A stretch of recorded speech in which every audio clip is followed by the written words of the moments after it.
કલાકારો પોતાની હદ વટાવશે તો ખેડૂતો અને ખેડૂત પુત્રમાં એ તાકાત છે કે જાહેર સ્ટેજ ઉપરથી અમને ઉતારતા આવડે છે.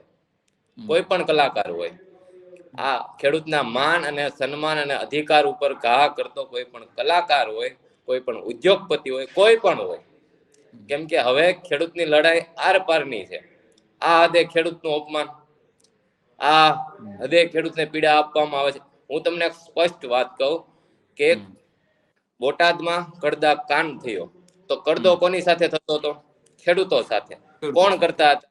એના વેપારી ને અધિકારી. તો જેલમાં કોણ જવા જોઈએ? વેપારી કે અધિકારી? તો જેલમાં કોણ ગયું? ખેડૂત અને ખેડૂત આગેવાન. કચ્છ ભુજમાં બળજબરીથી કોના ખેતરમાં થાંભલા નખાતા હતા?